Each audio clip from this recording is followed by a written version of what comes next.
Assalamualaikum warahmatullahi wabarakatuh. Shalom Om Swastiastu, Namo Buddhaya, Shalom Kebajikan.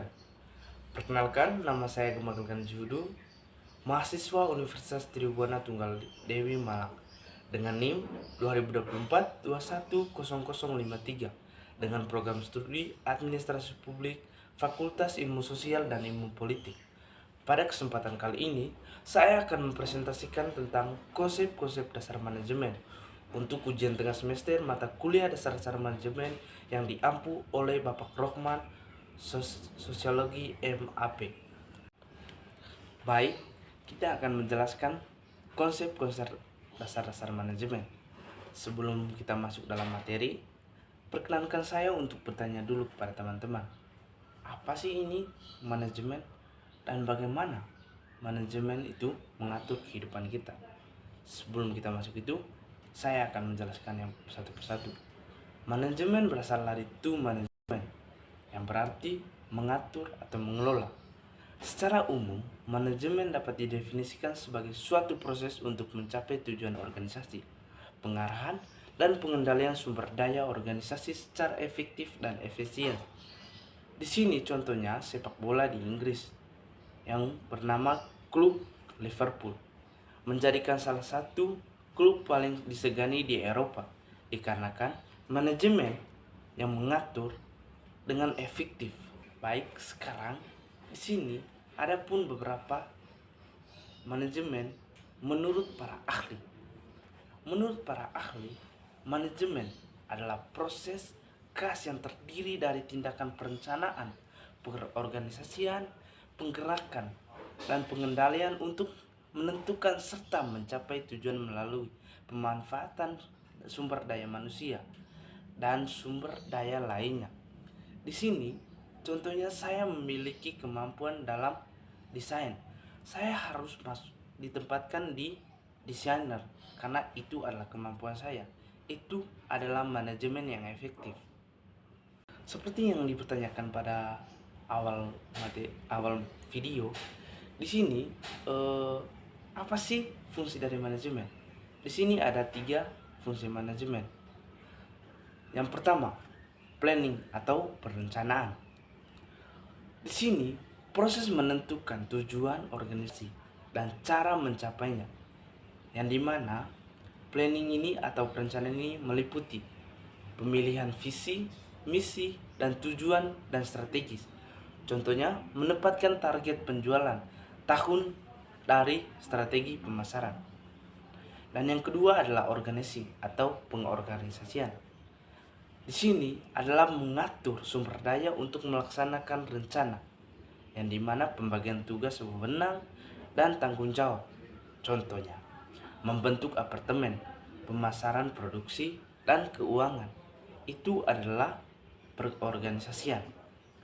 Dan yang ketiga itu outing, yang dimana ini adalah pengarahan, dimana ini contohnya itu memimpin atau memotivasi dan mengerahkan anggota organisasi, komunikasi yang efektif dan kepemimpinan. Contohnya memberikan briefing harian dan memotivasi kepada tim-tim penjual. Dan yang keempat itu adalah controlling atau pengendalian.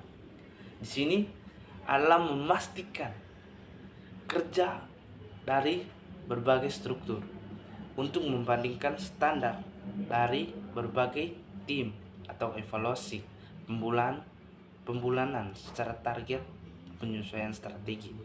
Oke, kita akan memahami lebih lanjut mengenai 4 fungsi ini dalam materi yang selanjutnya, yaitu tingkat manajemen. Dalam organisasi, manajemen terbagi dalam 3 tingkat.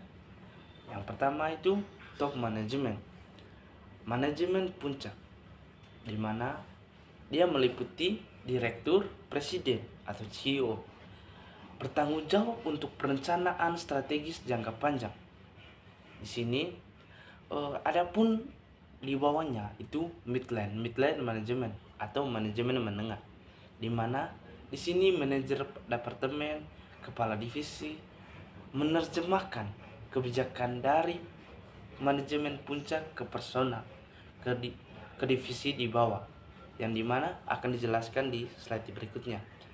Low management, yaitu manajemen bawah atau supervisor atau kepala seksi ya. Di sini mengawasi kegiatan operasional seharian, di mana dalam keahliannya, menurut Robertson Katz, manajer memerlukan 3 jenis keahlian. Yang pertama, keahlian teknis, kemampuan menggunakan metode peralatan khusus, penting untuk lini pertama. Yang kedua, keahlian manusiawi, kemampuan bekerja dengan orang lain, memotivasi, dan memimpin. Pentingnya untuk semua manajemen, dari tingkat manajemen puncak, manajemen menengah, dan manajemen paling bawah.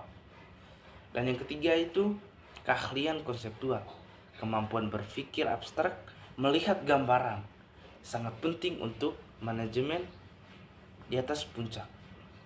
Adapun dalam hal ini, menurut prinsipnya atau prinsip dari manajemen yang dikemukakan oleh Harry Fayol itu ada 14. Yang pertama, pembagian kerja atau spesialis meningkatkan efisien. Yang kedua, wewenang dan tanggung jawab, keseimbangan antara keduanya. Yang ketiga, disiplin atau kepatuhan pada aturan dan kesepakatan. Yang keempat, kesatuan perintah. Setiap karyawan menerima perintah dari satu atasan saja, tidak lebih dari itu. Dan yang kelima, kesatuan arah atau satu untuk tujuan. Keenam, kepentingan bersama di atas kepentingan pribadi. Yang ketujuh, garis wewenang atau garis skala. Di sini pun ada namanya pendekatan dalam manajemen. Yang pertama, pendekatan klasik, di mana menekankan rasionalitas dan efisiensi. Dan yang kedua, pendekatan perilaku, fokus pada aspek kemanusiaan. Yang ketiga, pendekatan sistem, melihat organisasi sebagai sistem yang paling terkait.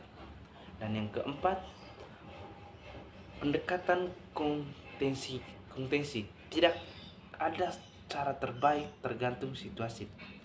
Dan pendekatan yang kelima, gabungan berbagai pendekatan. Yang terakhir, pada kesempatan kali ini saya akan menyimpulkan apa sih ini manajemen. Manajemen adalah proses penting dalam perorganisasian yang melibatkan perencanaan perorganisasian, pengarahan, dan pengendalian untuk mencapai tujuan efektif dan efisien. Pemahaman yang baik tentang konsep dasar manajemen akan membantu dalam mengolah organisasi yang baik dan akan menjadi manajemen yang efektif dan efisien. Demikian presentasi dari saya mengenai konsep dasar manajemen. Terima kasih. Wassalamualaikum warahmatullahi wabarakatuh. Mohon maaf kalau ada kesalahan kata. Terima kasih.